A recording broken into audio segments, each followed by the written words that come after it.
You're listening to the Cashology podcast by FNBO, a place dedicated to helping you become more financially savvy every day. It's a little like school, but your only homework is living your best financial life. I'm your host, Justin, and class is now in session. You've heard of the 5 love languages, words of affirmation, physical touch, acts of service, quality time, and gifts. We might use them all, but everyone has a dominant way they relate to others. Everyone has a dominant way they relate to money, too.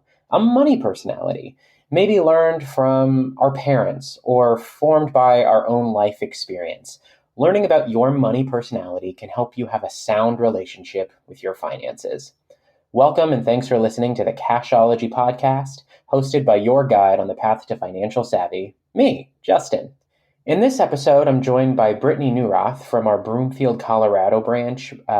Brittany has been with the bank for 22 years, during which she has had the privilege of managing a dedicated team of bankers out in Broomfield.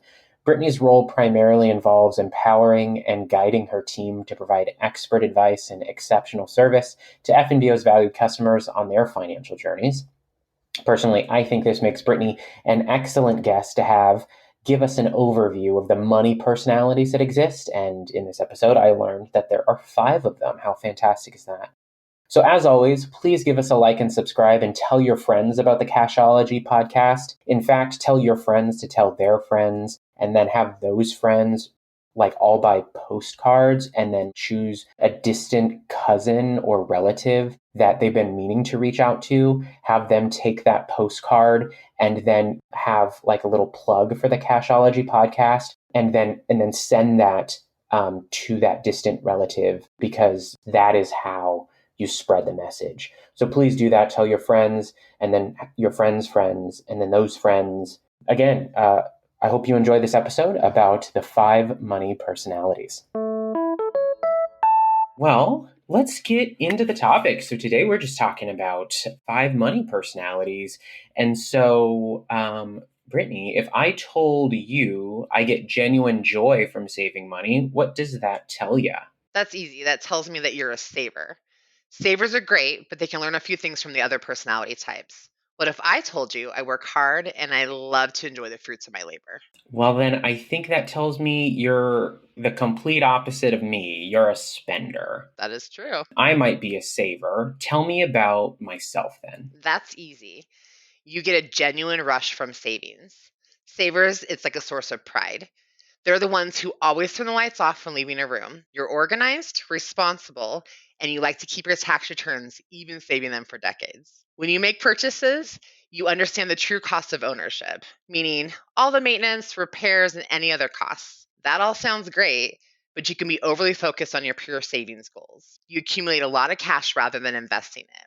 Unlike me, you have trouble being spontaneous. I guess, yeah, some of that describes me, but can someone have, multiple personalities? Absolutely. Everyone has a dominant money personality, and they can share characteristics of the other personalities. Take me, for example. I'm a spender with saver tendencies. Got it. Okay, so then if you're a spender, which I feel like I doubt just a little bit, then tell me about yourself as a spender. I don't know about this. This gets me excited. I'm 100% a spender. New phone, new clothes, no problem. I love to live in the moment. A quick trip to Vegas, a gift for a friend. I love buying things for people in my life. The downside is I'm an impulsive buyer, and I don't always talk about my finances and my purchases with my spouse. I live with a ton of buyer's remorse. So for me, I have to set up rules for myself by creating a budget. Spending limit per pay period is a great one. That's a good idea. So is there a personality type then that's smart with spending? Absolutely. That's a planner. They're very predictable with money. They spend, but they like to make a plan first. They love to research products and purchases, and they make a ton of pros and cons lists. They almost always spend small, never putting their future on the line. They always make sure to cover their bills first. Their kids will definitely have a college plan. On the downside, they rarely try new things, and they only like to act on certainties. Sometimes they can get a little stuck during research and never make an actual decision. They could really benefit from letting go every now and again. Explore travel, hobbies, or other things, or just simply making charitable donations. Wow, as you describe that, that sounds kind of just like my wife. So planners are smart versions of spenders. Is there a smart version of savers? This one is my favorite. They're called investors. That's the 4th type. They view money as a tool, like a resource. They understand their finances and they put their money to work. When it comes to money, they definitely have goals. A savings account, a retirement account, a college fund, they have it all. Every aspect of their money has a goal. They calculate but aren't too afraid of risk. If you're an investor, keep up the great work. Okay, so far we've got savers and investors against spenders and planners. What's the fifth type?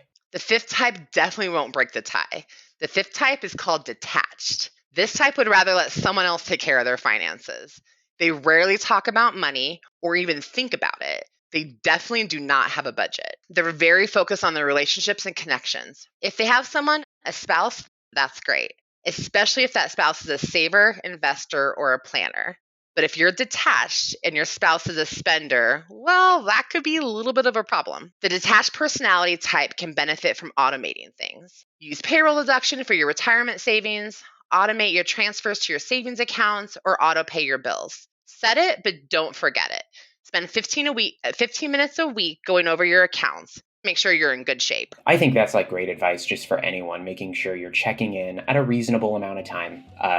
Just all of your finances. So, hey, listeners, if you're listening, we'll have links in the show notes to these types of money personalities, all 5 of them. You can click on these links and kind of read more and explore and kind of understand where you might fall in one of those personality types or somewhere on the spectrum of being a combination of both. So, Brittany, thank you so much for joining. If our listeners wanted to reach out, how could our listeners get a hold of you? Absolutely. I'm in Colorado at our Broomfield branch at 12009 Sheridan Boulevard, or they can simply call me at 303-464-3800. Wonderful. Awesome. Thank you so much for joining us today, Brittany. Thank you, Justin.